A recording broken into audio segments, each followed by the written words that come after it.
Yay, it was Fire Prevention Week, and I'm so hyped to announce that I've invited a very special guest to teach the class about fire safety. Drumroll, please. Introducing my mom, and Darren. Mom walked in, her firefighter boots thudding heavily, her face completely hidden behind a mask. When she pulled it off, the entire class froze, absolutely shook.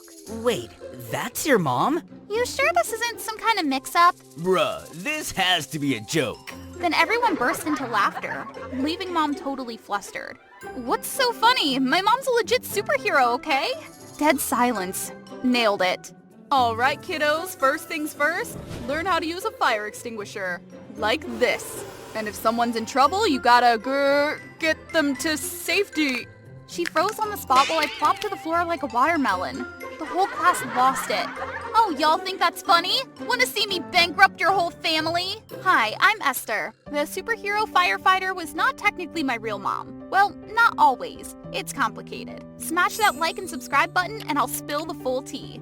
Here's the gist. I'm the daughter of Victoria Harrington. Yeah, the big-time billionaire queen herself. But growing up with her was kinda lonely. Mom was always busy running her empire and my dad ghosted when I was still rocking diapers. The only real parental figure in my life was Anne, my nanny. She took care of me down to the smallest detail, preparing my bath, ironing my clothes, and even styling my hair. Then Mom married this French guy, Gabriel, who had gold digger written all over him. But at least Mom still cared about me. Then tragedy struck. Mom died in a helicopter crash during a work trip. My whole world fell apart. Suddenly, I was just a kid with no parents and no clue what to do. The only constant was Anne. She stayed by my side through it all. My mom's funeral was a complete nightmare. Aside from me and Anne, no one shed a single tear. They were all just eager for the moment her will would be read. According to Victoria Harrington's will, her entire estate will go to her daughter Esther Harrington on her 18th birthday. Until then, it will be managed by a legal guardian chosen by Esther herself. Immediately, the entire swarm of relatives pounced on me like a pack of starving wolves, surrounding me with fake smiles and hollow words. I couldn't take it anymore and ran out to the garden, tears streaming down my face. Then I heard quiet sobbing nearby. It was Anne, tending to my mom's favorite garden. For some reason, a part of me was being healed. Oh, Esther, I'm sorry, sweetie. I tried to stay strong for you, but I just couldn't. Your mom, I had taken care of her since she was a child too. She was family. But don't worry, I'm here for you, always. I rushed to hug Anne, feeling a weight lift from my chest. Of course, the one loyal to my mom and me through everything was Anne. Without hesitation, I dragged her back into the room and declared, Anne's gonna be my legal guardian, period. My relatives were screaming in rejection. Too bad for them, it wasn't up for debate. Esther, are you sure about this? I nodded confidently, sealing the deal. Anne was so moved, she pulled me into a tight hug. From that moment, my life was set for a complete 180. Well, maybe not that dramatic. Anne was a bit slow-paced. But one thing was for sure, I was going to make everyone in the family respect her like the queen she was. First step was her glow-up time. I decked out Anne's wardrobe with the trendiest outfits and hired a makeover specialist to give her a whole new look. I even took it upon myself to teach her everything, from walking and table etiquette to using the latest tech like the iPhone 16 and VR. Sure, there were a few mishaps, but hey, progress. For her birthday, I threw a major bash to establish her as the true owner of our house. Everyone in the family showed up, and when Anne walked in wearing this dazzling, jaw-dropping outfit, people literally gasped. But just as she leaned in to blow out the candles, she took a big breath and her dentures flew straight into Gabriel's forehead. Happy birthday to you. Happy birthday to you. I pretended nothing happened and discreetly retrieved the flying dentures. After that, I added Anne to the family group chat. Big mistake. She spammed it with random stickers, accidentally video called while still in the restroom, and even sent a message about craving ice cream but paired it with the poop emoji. Great chomper. It was chaos. The family started treating her like a joke. Worse, they began scheming to exploit her innocence for the inheritance. But nah, I wasn't about to let that happen. Enter enemy number one, Gabriel. He planned this romantic French dinner to win Anne over, but I slipped some cheese into the dishes, her number one allergy. When Gabriel whisked her onto the dance floor, Anne's stomach started growling ominously. Moments later, she unleashed a toxic gas attack. Gabriel passed out cold. Mission accomplished. Next was Aunt Lucy. She dragged Anne out for a shopping spree, convincing her to swipe the black card to pay. But when it was time to settle the bill, the cashier announced the card was fake. I wonder who could have secretly swapped it. When Aunt Lucy turned around, Anne had already slipped away, leaving Lucy stuck working there to pay off the bill. Karma much? Then came cousin Amara, who had the genius idea of taking Anne clubbing. I tagged along but got caught. Amara tried to kick me out, so I let out the loudest scream, accusing her of hitting me. Anne, the superhero she was, stormed onto the dance floor and whacked Amara with her cane. Justice served. With no more threats to the inheritance, I could finally breathe easy. But honestly, it felt empty. What would Mom want me to do right now? As I was deep in thought, someone suddenly covered my eyes from behind. My heart dropped. Was I about to get kidnapped like some rich heiress in a thriller? Guess who? Help! Security! Guards tackled him to the ground instantly. I was ready to unleash full chaos when the guy yelled, Wait, stop! I'm your dad. Wait, hold up. Huh? Why is this random guy suddenly claiming to be my dad? Fine, I'll let him inside first and figure it out later.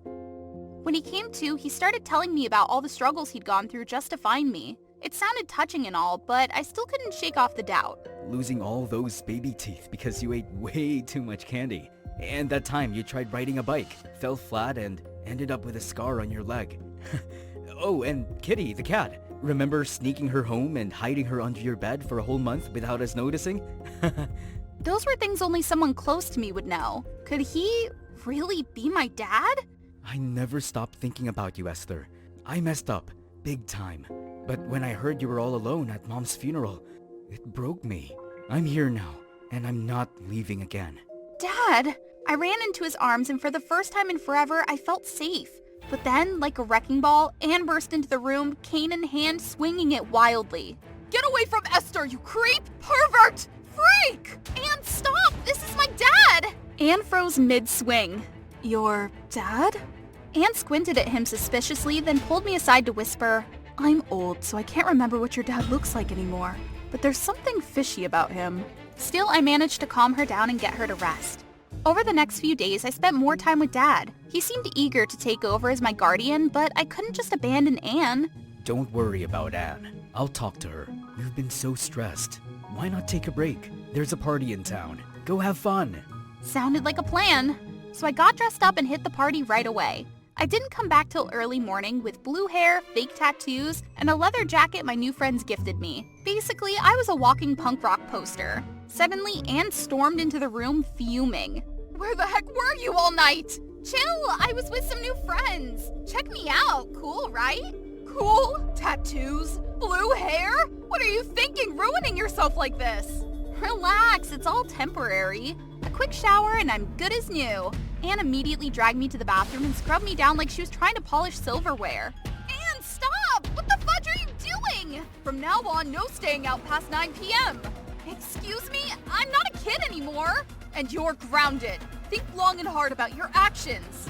I was just having a little fun. And she's not even my real mom. From that day on, the tension between Anne and I was so thick. She doubled down on her ancient rules. No ripped jeans, no short skirts, no AirPods because of radiation, and no dancing while listening to music. To make things worse, she made me do chores she used to handle, like laundry, changing bed sheets, and cooking. Ugh, isn't that what maids are for? It was exhausting. Totally fed up, I vented to Dad. Esther, listen. Anne isn't who you think she is. What's that supposed to mean? Before he could explain, piercing police sirens shattered the silence. We rushed outside only to see officers surrounding Anne. What's going on? Why are you arresting me? This is Anne Darren. You're under investigation for your connection to Victoria Harrington's death. What? No way! This had to be a mistake! Thanks to Mr. James Earl, we've gathered evidence implicating you, Anne. You'll need to come with us. No! No way! I'm innocent! I could never hurt Lady Harrington! Esther, you believe me, don't you? Please say something! But I stood frozen, unable to speak. The woman who'd cared for me like a mother turned out to have betrayed me and Mom like this? Take her away. I never want to see her again. The shock haunted me for days. Thank goodness Dad was there to comfort me. Soon guardianship was transferred to him and he suggested I move in with him to start fresh. Wanting to leave the pain of that house behind, I agreed. But life at Dad's place? A total snooze fest. He was always busy, endlessly talking with lawyers about the inheritance.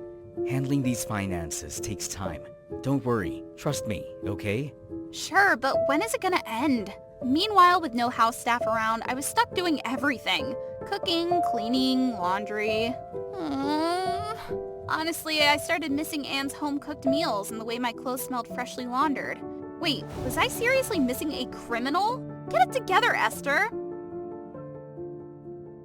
I've got a business trip for a few days. Be good while I'm gone, alright? As he left, he dropped his wallet and a photo slipped out. It was of me and Mom. The man in the picture wasn't Dad. He snatched it back immediately. Huh, I looked way more handsome back then, huh? Handsome? Try completely different. Something wasn't adding up. The next day, curiosity got the best of me. I tore through the house looking for answers but came up empty, except for the basement office. I crept downstairs into the dark, icy room. Suddenly, a rat scurried over my foot and I let out a scream, accidentally knocking a painting off the wall. Behind it, a safe was revealed. I spent days cracking the code, and when it finally clicked open, inside was a diary and a USB drive. Turns out, Dad wasn't my dad at all. This James Earl guy somehow gotten his hands on my real dad's journal and used it to learn everything about my family. He'd been faking the whole thing to steal our fortune. I'd been played hard. Just then, the heavy footsteps echoed down the stairs. I grabbed the USB and journal, ducking under the desk just in time. Ah, that little brat. She's taken the USB. It's got all the evidence of how I framed Anne for Victoria's Harrington's death. If this gets out, I'm done for. Find her, now. Yes, sir. Rage bubbled inside me. That snake. But there was no time to act on it. I had to get out of there. Fast.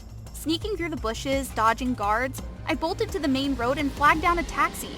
Just as I thought I was safe, I glanced back and saw several cars speeding towards us. Driver, I'll pay you $1,000 just to lose the cars behind us. Gotcha. Buckle up, kid. He floored it, weaving through traffic like a pro, and screeched to a halt outside the police station. Without hesitation, I bolted inside, clutching the USB like my life depended on it. I handed it over and filed a report accusing James of fraud and embezzlement. Thanks to the evidence on the USB, the police quickly tracked him down and arrested him. The truth was finally revealed. Anne was cleared of all charges and released. But guilt gnawed at me for how I'd treated her. Esther, are you all right? Did that monster hurt you? No, but I hurt you. I trusted a liar and doubted you. The one person who's always been there for me. I'm so sorry. Oh, sweetheart, it's okay. None of that matters now. You're safe and that's all I care about. I want you to be my guardian again. Forget the inheritance, take it all. Just promise you'll never leave me. Please, Mom? Anne froze, then burst into tears, pulling me into the warmest hug. At that moment, I knew I had my family back. Who said that no one in the world is perfect? So did they forget to count me in? Because I'm Madison, the daughter of a wealthy man who owned 3 successful businesses, and we lived in a luxurious mansion overlooking the city. Yeah, you heard that right. In that way, I became the most popular in school with designer clothes, expensive cars, and perfect grades. Which color dress would you like to wear to the party tonight? We have Porsche, Lamborghini, and Mercedes. Which would you like to choose? Oh, Madison, we are honored to have an excellent student like you. That's not all. There's one more great thing I want to show you. This is Kristen, my bestie. She is beautiful, gentle, and very kind. Our parents are close, and so are we. Many people even think we are twins because we often wear the same clothes or bags. I really appreciate this connection between us. Madison, as long as you accept me to be my lover, Nope. I can give you everything. Nah. Madison, I can put your name on the map. Nope. But wait, are you Jack? Kristen's ex? Yeah, but it doesn't matter, right? You don't deserve her, and I'm way out of your league, obvi. Falling in love with best friend's ex? Ew! Disgusting! I won't let anything ruin our friendship. One day, my father announced that he had recently purchased a luxury yacht and decided to host an extravagant party to celebrate the occasion. I will invite all my business associates and their family. You can invite your friends too. Yahoo! Party! Needless to say, I spent weeks planning my outfit, picking out the perfect jewelry, and choosing the right makeup. When that day came, I arrived on the yacht wearing a beautiful flowing Dior dress and sparkling jewelry. The moment I stepped onto the yacht, I was greeted by flashes of cameras from the paparazzi who were allowed to board the yacht to cover the event. Wow, you look gorgeous. After returning them with a smile, I glanced around and saw a bevy of familiar faces and new acquaintances. Of course, I was the life of the party, getting all of the attention from the boys. As the night went on, I began to notice something was off. Kristen has yet to show up. As I was walking around looking for her, I saw Jack. Dad! That boy Jack? Why is he here? Oh, he's my friend's son. So that's it.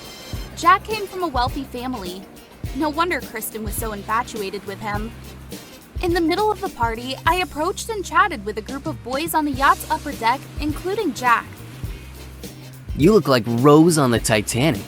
All of a sudden, we have Jack here. Everyone was bursting into laughter. Suddenly, I felt a push from the black water below. I gasped for air and tried to regain footing, but the waves were too strong.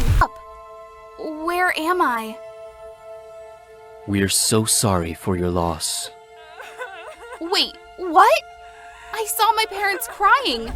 Were they in the hospital? Who's that? I found myself lying on a white bed, completely unconscious. Was I really dead? Hello? Everyone, I'm here! Dad? Mom? I still have a lot of unfinished things. It couldn't be true. No! I woke up and found my body exhausted and my memory hazy. Could it be that Jack pushed me by accident? I looked around and realized I was lying on an unfamiliar beach. In front of me was a young man who seemed to have just saved me from death. You still alive? Where am I? I don't know. What? What is what? That's how you say thank you to the person who saved you? Here, take it. Lucky for you, I always carry food with me on short voyages. I hesitated.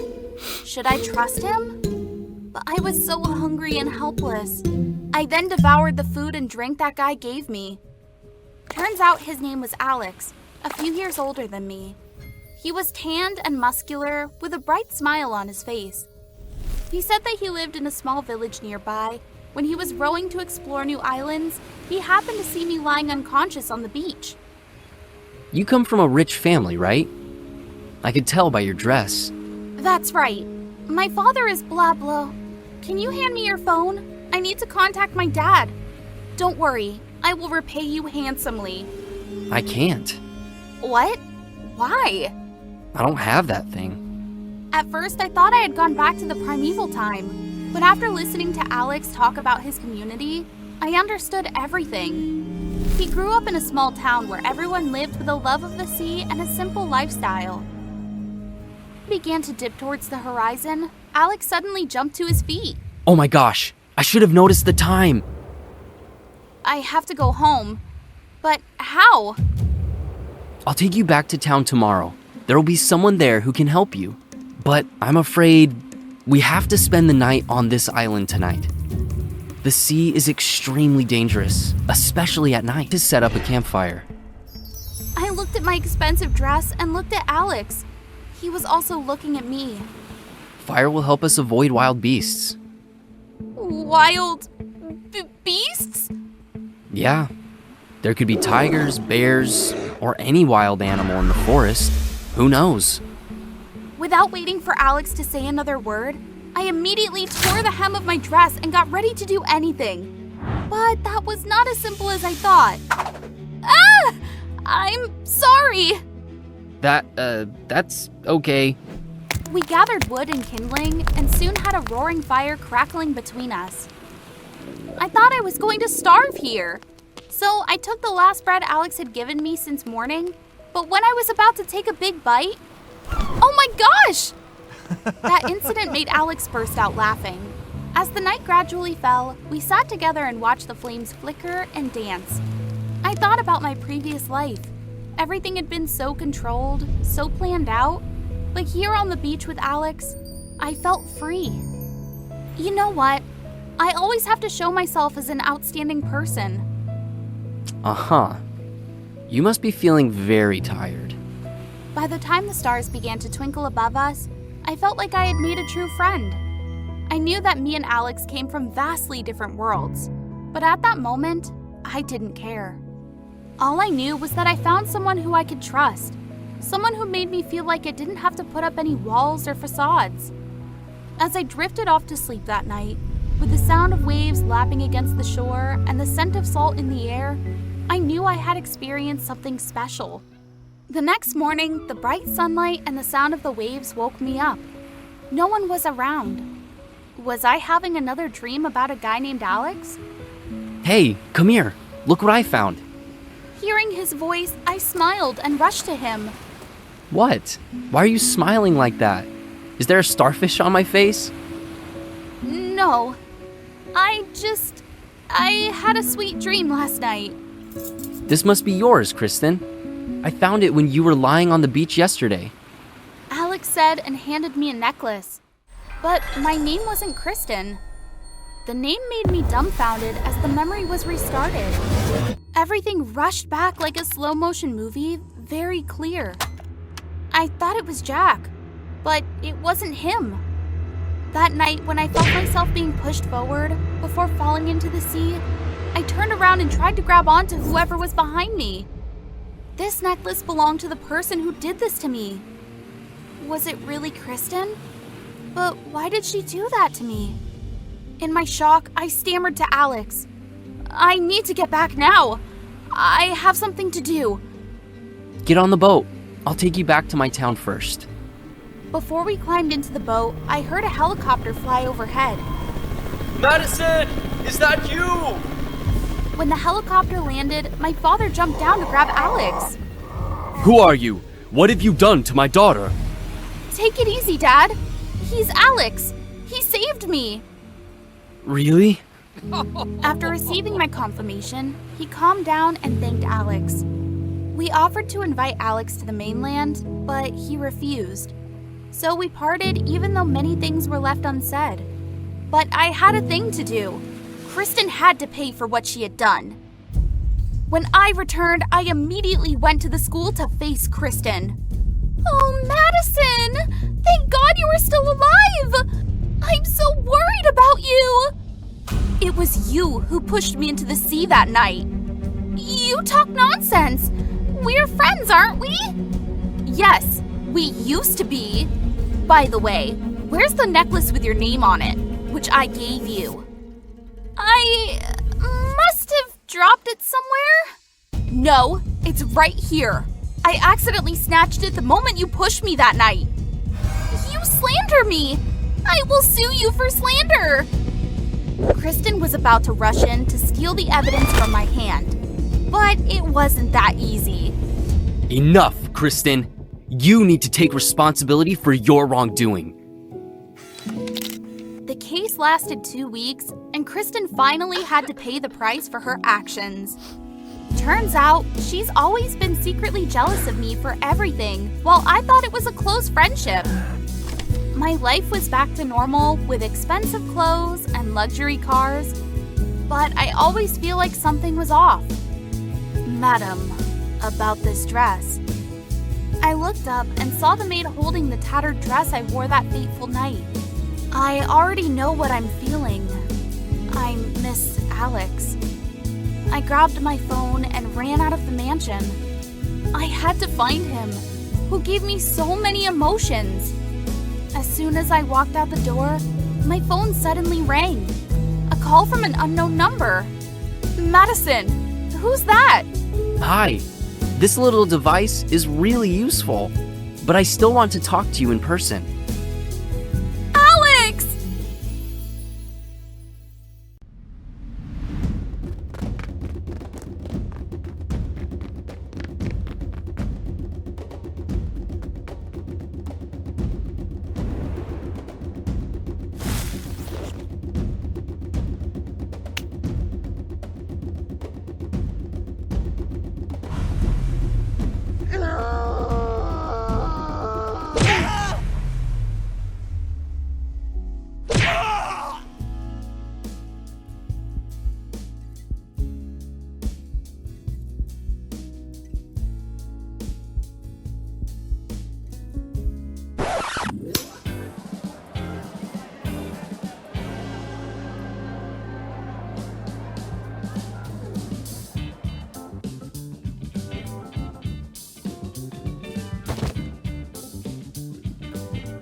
It's great to be comfortable performing such acrobatic stunts. Look at my legs with this big burn scar. Maybe I'll have to skip my World Gymnastics Championship career. I was about to leave quietly when suddenly someone wanted to quarrel with me. Ouch! Hey, yo! guess you just lost the chance to participate in the World Gymnastics Tournament for the last time. I knew it. She always made fun of me. I tried to ignore her, but she still wouldn't stop. Oh, I almost forgot. And all the other gymnastics competitions? Next year, the team will no longer allow former athletes over 16 to sign up. You look like the devil with the burns. It's time to retire. I can't stand it anymore. How dare she? She had to pay the price. I will teach you how to behave properly. So we had a terrible fight afterward. Booyah, MDA's audience. I'm Stacy, a 15-year-old American gymnast. From a young age, I dreamed of becoming a gymnast. But after one incident, my life took a different turn. That's how it was a year ago when I won a gold medal in the state gymnastics competition. I treated myself to a vacation in Beverly Hills, USA. I was soaking in the cool breeze of the sea, drinking mocktails, and watching Hot Rescue Boys, when suddenly, a naive child stared behind me and was suddenly picked up by an adult. Run! Run now! Run? But why? At this time, an older man took my hand and pulled away. Watch out! Huh? Ah! A tree almost fell on me. What's going on? Fire! There's a fire! Oh my God! When I turned around, I was terrified by a mansion that was burning in flames. It was horrible. I tried to find water to help them fight the fire.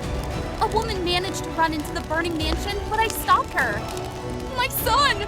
He's still in there! She struggled to escape, but I couldn't let her do that. Having no other choice, I immediately reassured the woman that I, myself, ran into the fire.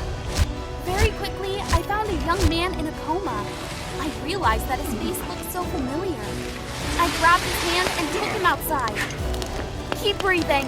Your mom's waiting for you. Come on. We were so near the way out. At this time, my legs became weak.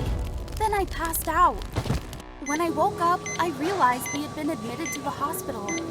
And the worst was that I had various burns on my body. Oh no!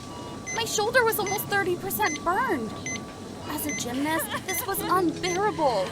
It was horrible. I felt ashamed, hurt, and upset. Then I went back to Texas.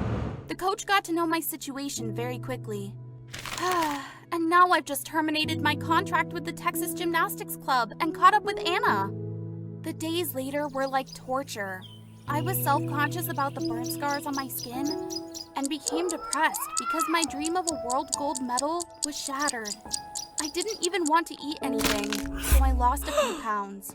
When I went out in the morning, I usually seal up and avoid contact with other people. One time, when I came to the club to get my stuff, I encountered Anna and her nasty friends. Hey, yo! Guess who's here? Stacy! You look weird like a vampire! Maybe she scares the sunlight! Is that so? Does she have fangs?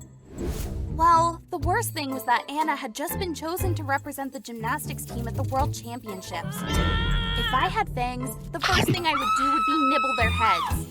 I packed up my things and was about to go home, when suddenly I got a call. A boy's voice came from the other end of the line.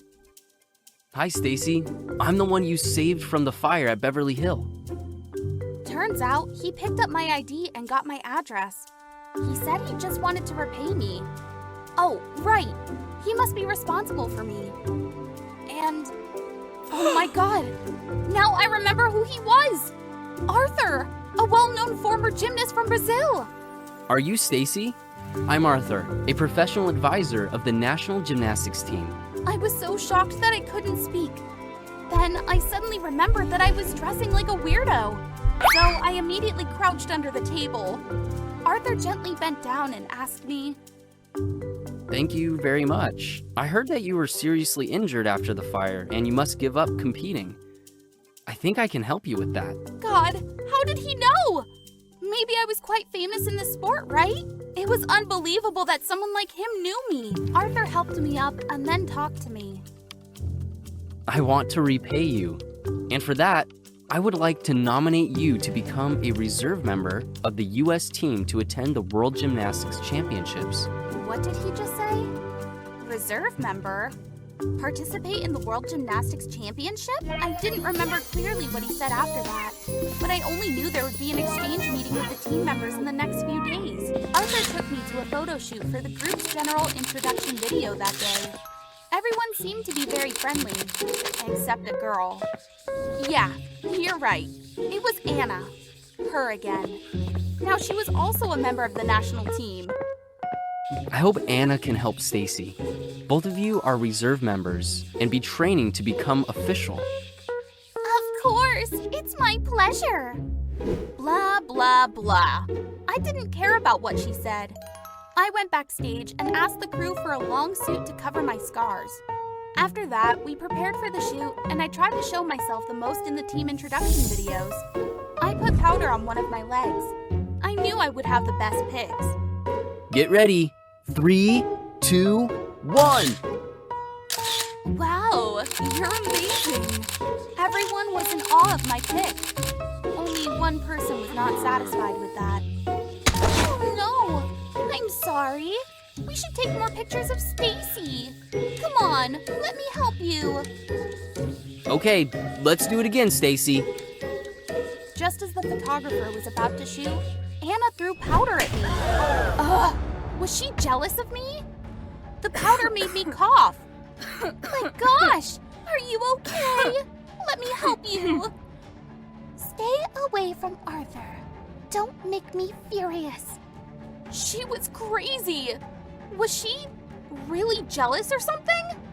Ugh, she was so fake. I would teach her a lesson. Just as Anna raised her hand, she was about to hit me in the face when suddenly Arthur stopped her. He put a shawl on me, then talked to Anna. Stop being mean, Anna. Stacy, you need some rest. Look at her angry face. Arthur took me into the room and washed the powder stains for me.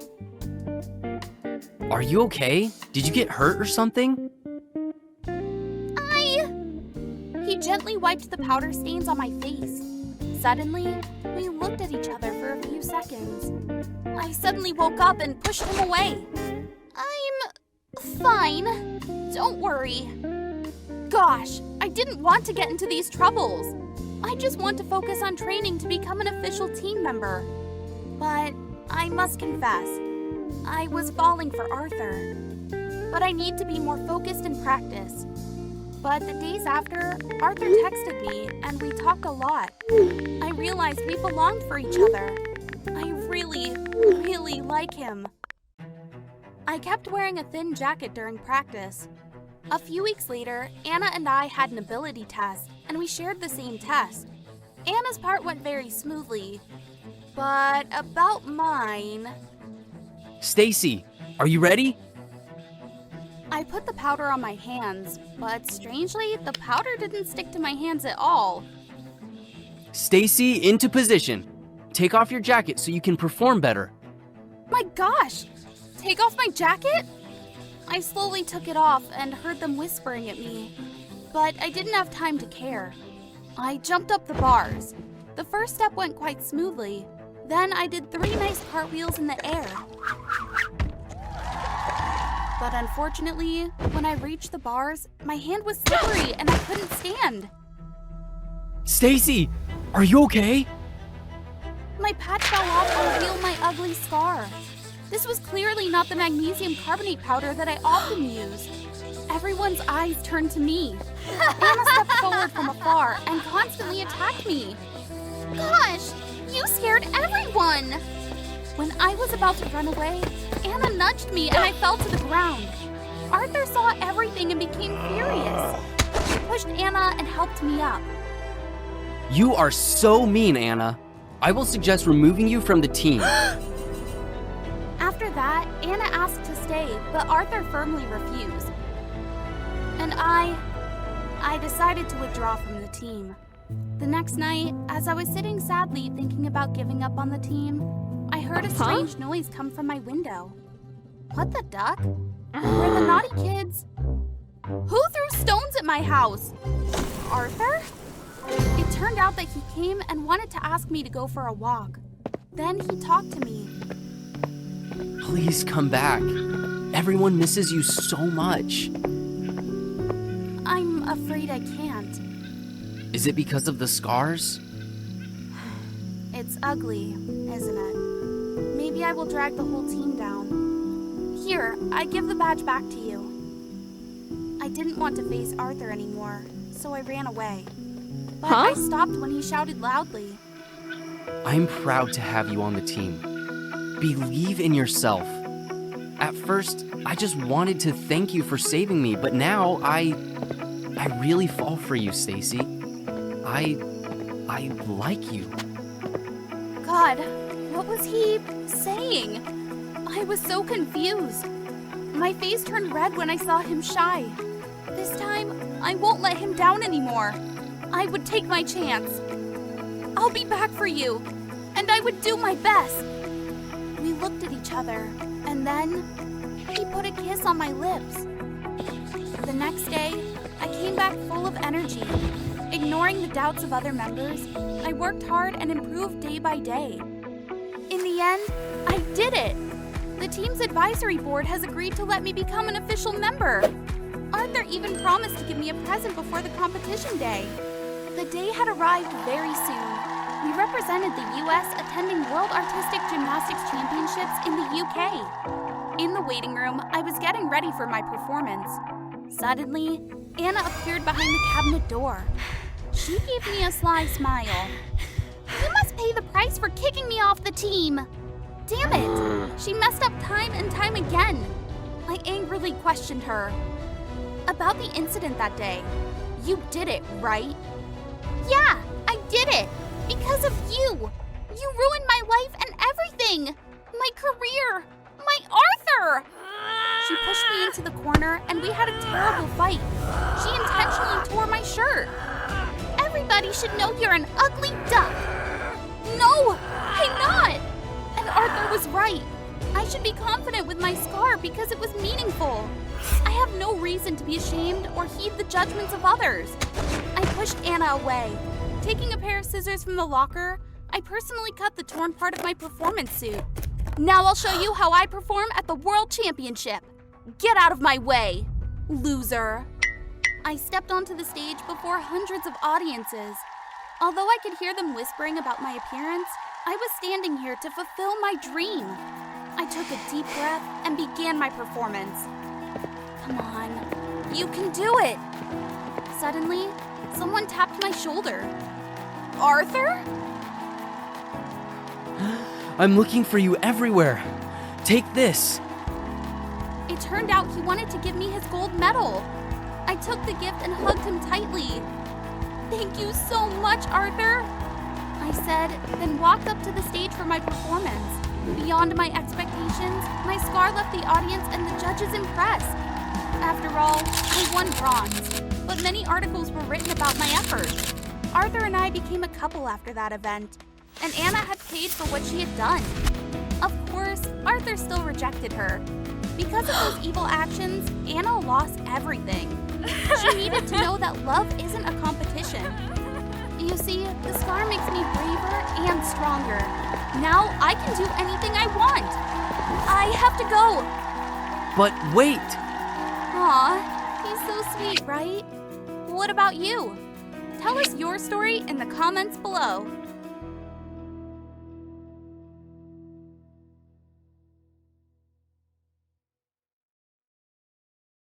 Hey, it's me, Madeline, Queen of Bayside High School. Right now, I'm on my way to see Brian, my boyfriend. I have a big surprise for him. I'm so excited! Brian and Layla? What on earth were they doing? Babe, it's not what you're thinking. How dare you do that to me? You cheater! I wish you both went to hell! Ugh! My whole body trembled to the point that I dropped my phone. I didn't know what to do other than run away from that despicable place. Here's how the whole thing went. My name is Madeline Johnson, 18 years old.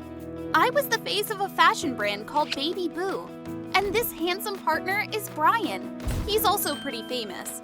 That smiling girl over there is Layla, the school's cheerleading captain and my best friend. We looked so close and happy together, didn't we? It was before this happened. Brian, you jerk! I will never forgive you!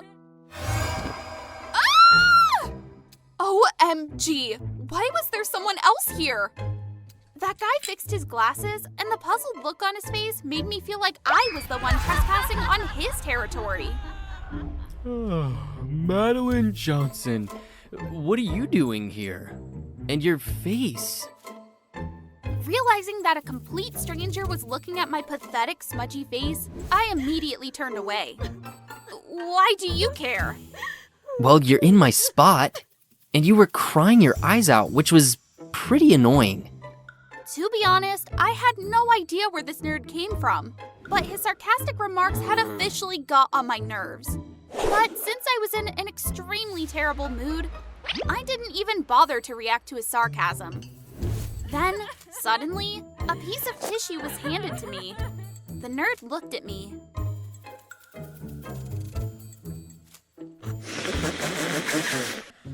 Thanks.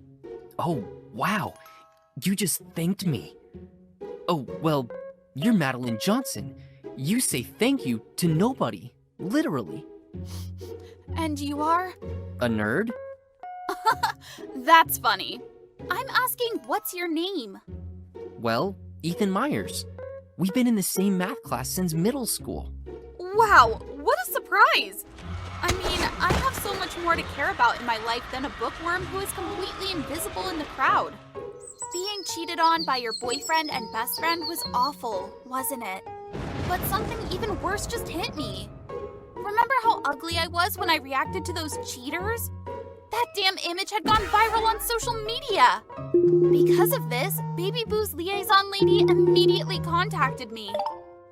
Madeline, after your recent scandal, the deal between you and the brand will be suspended for, well, I don't know. So... Please, wait, Miss Barb, This is it.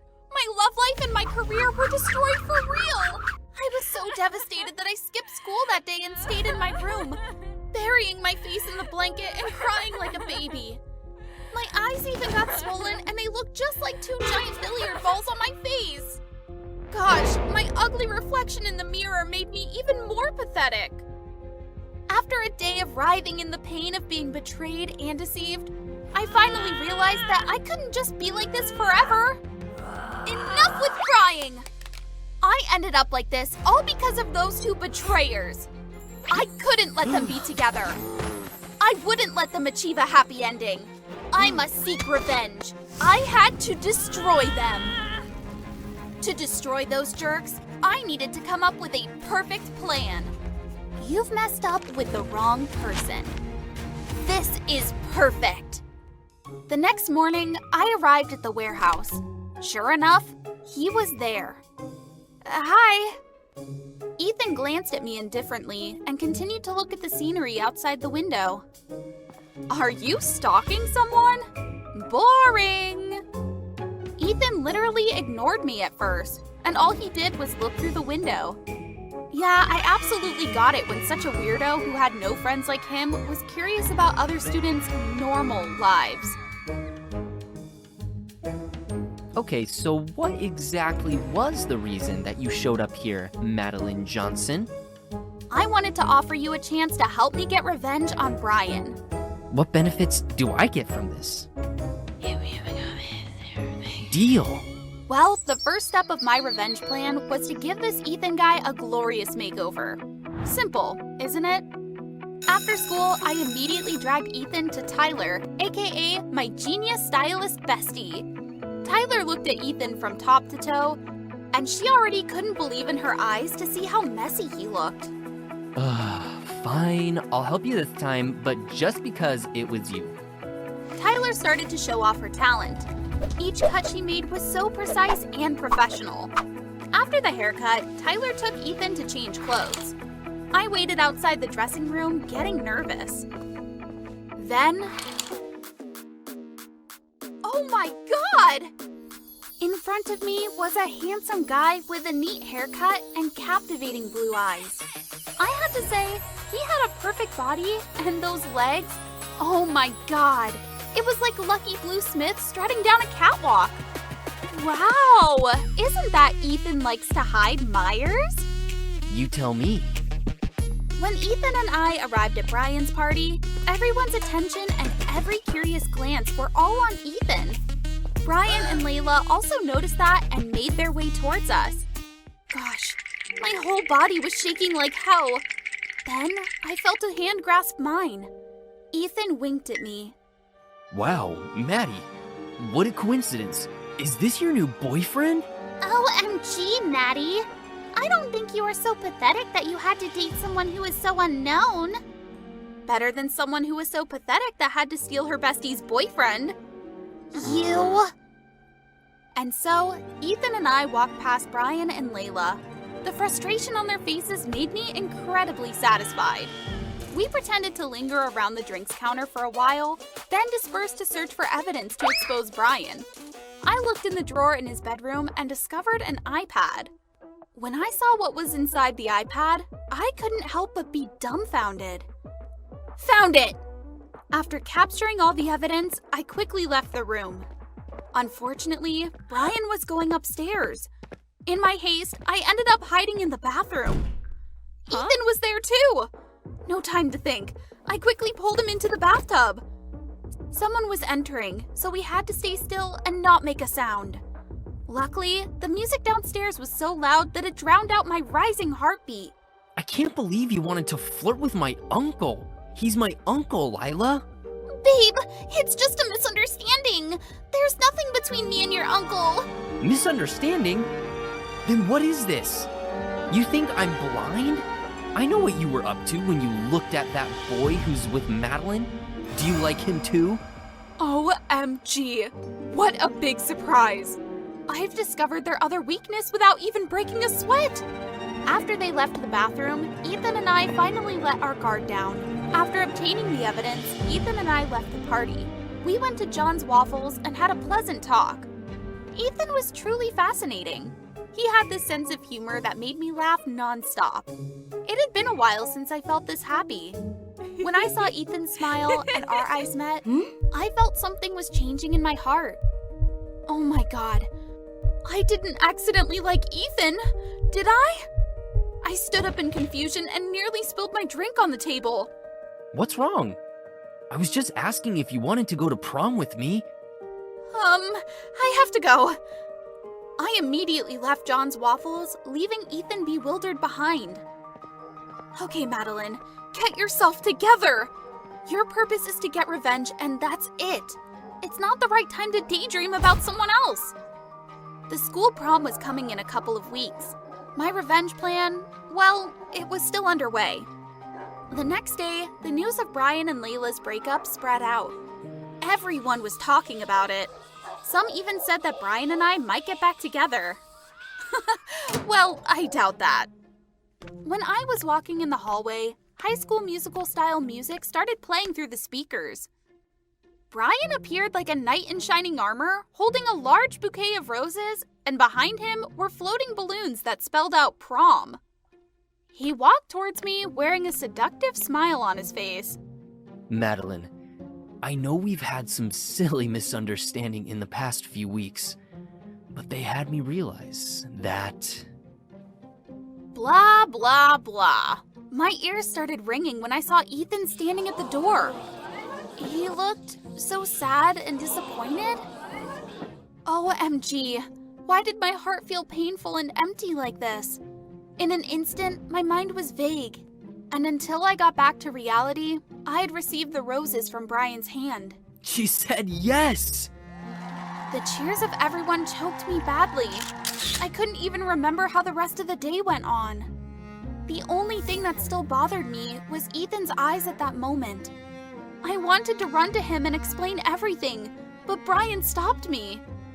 That night, I texted him. I should have told you in advance, Ethan. Whatever. I hope you got what you wanted. My mood sank to the bottom when I realized Ethan was mad at me. I mean, we were just business partners. Why should I feel guilty about that promposal acceptance? After the news of me and Brian getting back together broke out, Ethan and I stopped talking to each other. And I also tried to avoid him. On the evening of prom, Brian arrived to pick me up in a sleek black Rolls Royce. Oh my god, you look gorgeous. Thank you. Prom usually was my favorite event of the year, but now I just couldn't find any motivation to enjoy it. I just unconsciously kept looking out for someone, but that person would probably never show up. As time passed by, it was finally the moment to announce king and queen of the night. As predicted, Brian was lucky enough to be crowned as king. People began to speculate whether I or Layla would be the queen. Layla still held a grudge against me since the promposal incident. But who cares? She reaped what she sowed. And now we're going to reveal this year's prom queen. Congratulations, Madeline Johnson! Amidst the cheers and applauses of the crowd, I stepped on the stage. The teacher placed the crown on my head and left the room for me to make a speech. Brian came near to hug me, but I refused him. Bayside High, thank you all for this precious award. Right now, I want to show my appreciation to someone. Brian. Brian looked at me with affection. He seemed to be moved by my words. Aww. Brian, you are a hypocritical and fake jerk. The whole room immediately fell into dead silence. Brian was literally taken aback. Babe, what nonsense are you talking about? Not only has Brian cheated on me, but he also secretly dates many other girls. He's a hypocrite. He had an official relationship with me while having an affair with my best friend, and even with his own personal assistant. As I was giving my speech, people started receiving messages. The screenshots of Brian's affairs that I had taken from his iPad were being circulated everywhere. Oh, and I even made memes for him, so he could thank me later. But that's not yet the end. After Brian had received his well-deserved slaps, I grabbed a glass of cocktail and approached him. Brian, this one's for you. Get out of my life, you betrayer! Finally, actions have consequences. The cheater had faced his karma. It was time for me to leave. As my vengeance had been accomplished, the first person that I wanted to share my success with was Ethan.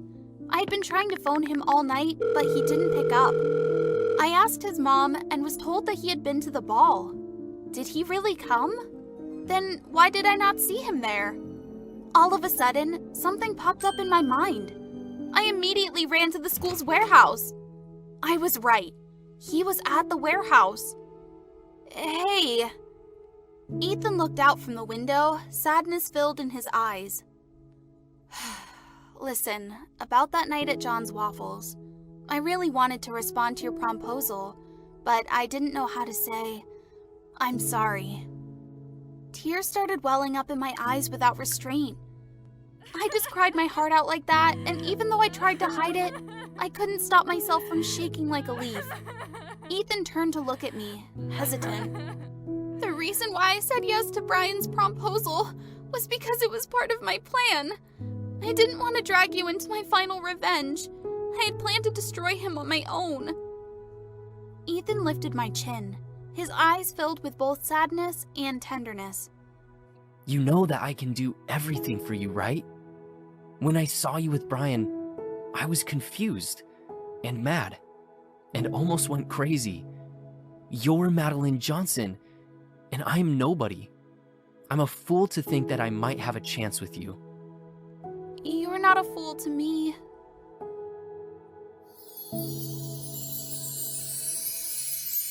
After what happened at the prom, Brian officially lost the King of Bayside High title. Baby Boo also terminated their contract with him. Layla lost her position as cheerleading captain.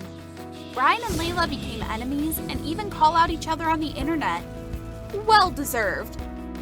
Baby Boo still refused to re-sign a contract with me, but that didn't bother me much because I am enjoying my last days at high school with Ethan, aka my nerd boyfriend.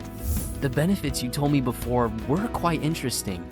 But obviously, the greatest one that I've got is to have you in my life. Hey, what's up? That's Angel from Seattle. Before diving into her story, she hoped to hear some birthday wishes from everyone. She was born into a family where her parents were CEOs of a multinational fashion conglomerate. She had everything she could possibly want, except for her parents' attention. Since they were glued to their computers 24 hours, it was her 15th birthday. A pretty big deal. But her parents were too busy to even show up. Happy birthday, Angel! I can't make it to your party, but go ahead and buy whatever you want. I'll cover it. Love you. It was sad to say, but Angel was closer to her housekeeper Carly than to her own parents. They're here! It's my friends! Let them in! Seeing the smiles on their faces, Angel was sure it was the most meaningful birthday she had ever had. Mom, I wish I had a life like Angel's, living in such a big house. Many people thought Angel's life was like a fairy tale, but they were so wrong. Wealth brought her more sorrow than happiness. She hadn't seen her parents for months because of their constant business trips. Until one day, they finally had dinner together at a fancy restaurant, and she was truly happy.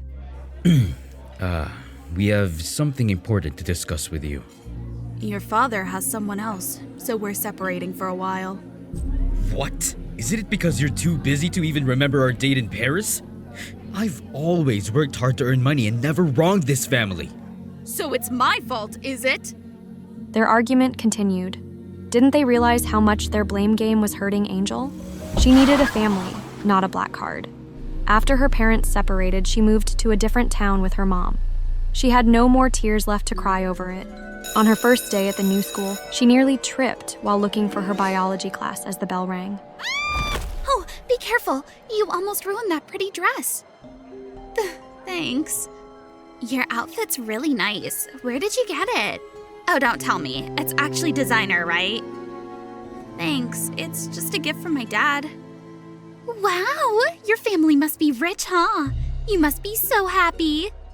I'm Joelle, this is Avery, and Zara. It's rude not to introduce yourselves, girls. Well, we're heading to the courtyard. Wanna join? Actually, Angel knew them. They were the typical high school girl gang in America, only caring about looks and constantly gossiping behind each other's backs. Mean girls. So, she decided to steer clear of them as much as possible. I'm actually in a rush for biology. Rain check? Then Angel bolted out of there. Yep, she didn't have friends, but she was definitely not befriending them. Her mom was still super busy with work. Living alone in a huge house felt so dull. What was the point of a big house if it only had one person in it? She left the house, grabbed some pastries, and took them to her real friends. Their smiles were the most precious things, something money could never buy. Ew, back off. Do you know how much this bag costs? Angel? Hi, Joelle. Sorry, are you okay? Hold up, wait. You live with them? Hey, what's the problem? Don't pick on the girl. She's our angel. No. Don't touch me. All right. Slum angel, huh? Interesting. See you at school tomorrow. It looked like things were about to get messy. The next day at the school canteen, Angel was looking for a place to sit when she caught the mean girl's gaze. Phew, whatever. She decided to just ignore them and finish her lunch. That was it. Ouch! Did you do that on This curry's terrible today. Belongs in the trash. Oops. Why are you lying here, Angel? Oh, this outfit's a gift from your dad? Too bad it's fake. No, it's not! But her protest was no match for the crowd laughing like maniacs. Angel scrambled out of the canteen, a total mess. Slum dwellers belong in the slums! She couldn't believe Joelle had just humiliated her in front of everyone. Angel went home, wanting to call her mom and pour her heart out. She really needed someone to listen and give her advice, but no luck. Is something bothering you? I don't get it. When I'm rich, people are wary of me. When I try to be normal, they look down on me. I don't have a single friend. Oh, sweetheart. They might hurt you, but that doesn't define who you are. You're kind and genuine, and that's what truly matters. A lot of people care about you. You make them smile, remember? All right, if you're okay with it, I'll bring my daughter over tomorrow. I'm sure you two will get along. She couldn't wait to meet Carly's daughter. Carly was such a sweet lady. Her daughter must be lovely too. She woke up the next morning to loud noises downstairs. Wow, this house is huge! Like 100 times bigger than our tiny place. Besides, I need to buy a new designer handbag soon. Jeez, I'm so sick of pretending to be rich. Let's go. I brought you here to meet the young lady of the house. Where is she? It'd be great to have a millionaire as a friend. Joelle? Both of them were shocked to recognize each other. She looked confused, realizing that this was her house, and she was stunned to find out that she was Carly's daughter. What a coincidence. And another thing. Please don't tell anyone about me lying about my background. Why did you do that? You'll never understand. Rich people like you will never know the struggles of not having money. No money means no friends. That was the moment she realized she had to teach Joelle a lesson. I agree to keep your secret, but in return, you need to change how you treat others. I'll be watching you. Joelle had no choice but to agree to her terms. So, from that day on, Joelle and she stuck together like glue, not because they were close, but because Joelle was under her supervision. Hey, don't sit there. That's my spot. Fine. You can sit there. I'll find somewhere else. Okay, we can sit together. It'll be fun, I guess. Everyone was surprised by Joelle's sudden change in attitude, even her minions Avery and Zara. She was the only one who knew the truth. It's really nice eating with you guys. Thanks, Joelle. Here, have this. Joelle was taken aback when she received a lollipop from the girl, but it seemed she was actually enjoying it. See, be nice to people and they'll be nice to you. It's not about being rich or poor here. Gradually, Joelle became more sociable and liked by others. She no longer needed to chase after designer bags and expensive clothes to get attention. I am sorry, Angel, for everything I did before. And thanks. You need to say that to one more person. I've always envied your life because you have your mom's care. Joelle's eyes glistened as she pushed the door open and stepped into the house. Mom? About that bag you wanted. I'll try to... No, Mom, I don't need those things anymore. All I need is you. As they hugged each other, she could feel their happiness. But what about her happiness? It had been broken for a long time. Her 16th birthday arrived, and Carly and Joelle helped her throw a small but warm party.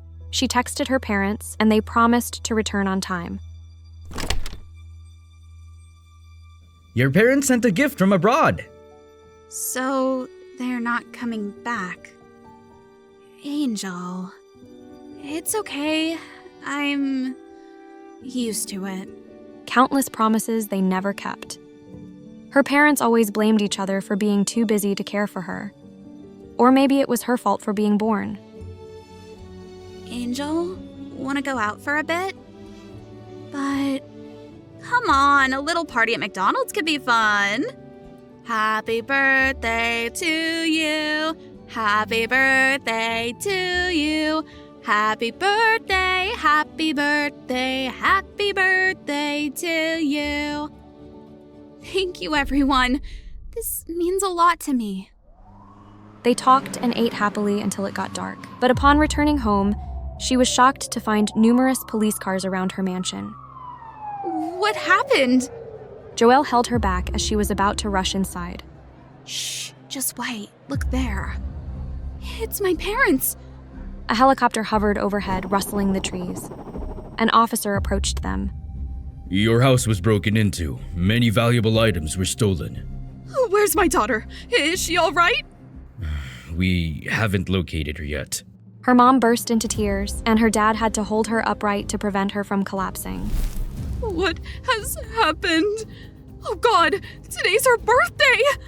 Returned earlier. I'm a terrible mother. It's my fault. I want to find our daughter. I'll pay whatever it takes. They really came back for her birthday. For the first time, she felt her parents truly cared about her. We were wrong. I'm sorry. I just went out for a while. Angel, it's okay, as long as you're safe. We're sorry, dear. Please don't separate again. I want our family to be happy together. After that, her parents took a break from work to spend more time with her. It was the happiest time of her life. Something money can't buy. Joelle and she became close friends, something she never thought possible with a mean girl. You could come and live with me, you know. No. Why not? Didn't you say you loved living in a big house? I used to, but someone taught me to appreciate what I have because what you have might be what someone else is longing for.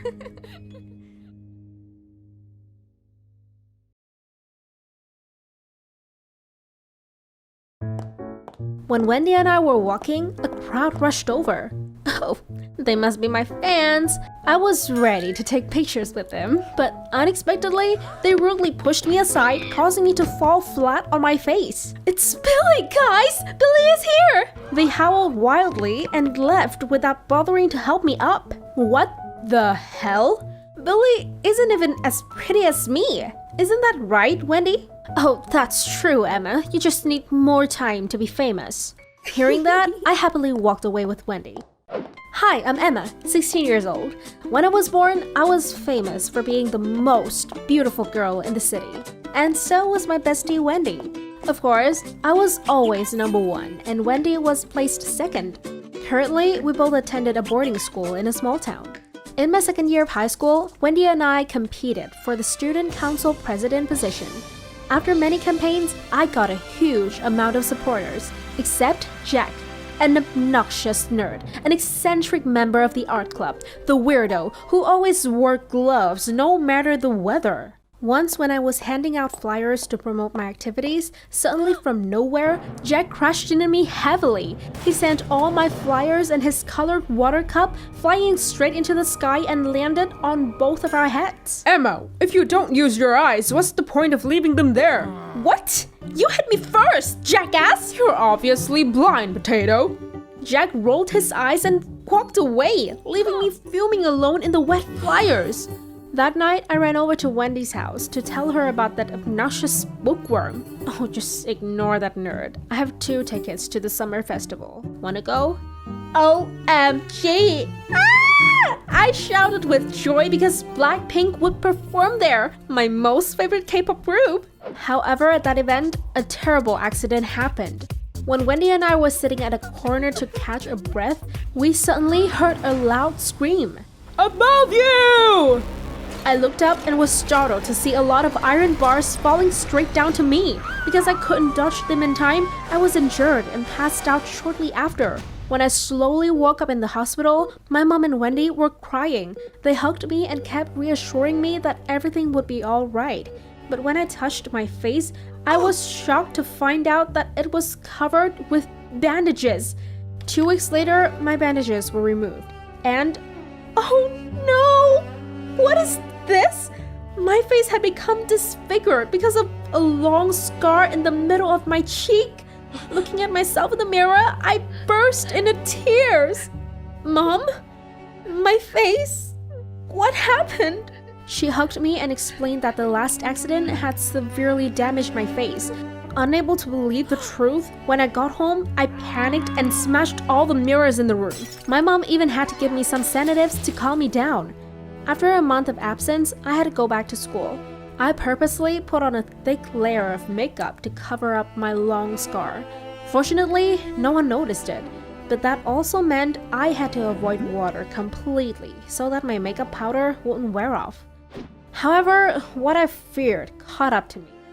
In my election plan for the school president position, there was a pool activity. In order not to get into the pool, I pretended that I had a severe allergy to the pool water, but suddenly, clumsy Wendy tripped over a can of Coke and crashed right into me. We both wobbled, then fell straight into the pool. I screamed in panic and snatched Wendy's towel to wrap it around my face and ran to the bathroom. No one would see my horrible face! Another time, I held a performance to call for more supporters. While performing, suddenly water from the ceiling poured down on my head, causing the scars on my face to reveal. Everyone gasped and kept pointing to my scar. They even took pictures and filmed that embarrassing moment. I was so shocked and scared that I got frozen on the spot. At that moment, a hand grabbed mine and pulled me out of there. It was Jack. We both managed to hide in the classroom. I burst into tears. I didn't expect that one day the people who said they were my fans would treat me like that. Shh, Emma, it's okay. I don't need your pity. Please leave me alone. I swatted his hand away, but surprisingly, he hugged me tightly. You're always beautiful to me. Saying that, he took off his glove and showed me his hand. Unbelievably, 2 of his fingers were prosthetics. Jack even showed me the paintings he drew. It turns out that after an incident that left his hand permanently disabled, Jack still continued to pursue his passion. Even though he had to use prosthetic fingers, he still diligently kept on drawing. Jack even showed me many paintings of me. In those pictures, whether I had scars or not, I still looked beautiful and confident. Don't let the scar get on your way, Emma. After that, Jack took me home and gave me a painting he drew. Just be yourself and let people support you for who you are. That night, I looked at the painting and thought a lot about what Jack said. He's right. I needed everyone to support me for my cause, not for my beauty nor popularity. Immediately, I cut off my beautiful hair and changed into a cool t-shirt. I looked just like Miley Cyrus when she was rebellious. I like that! Finally, the election day had arrived. Before the event, I went to check on the equipment. When I entered the room, I saw a masked stranger smashing all of Wendy's props with a baseball bat. I struggled to take the bat from them, and suddenly they released it, causing me to fall straight to the ground.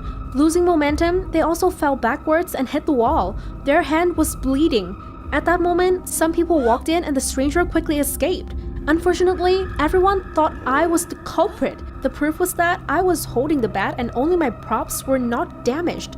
Immediately, I was taken to the principal's office. He temporarily disqualified me from the school election and postponed the campaign until the culprit was found. I left angrily. Wendy cried and left, refusing to listen to my explanation.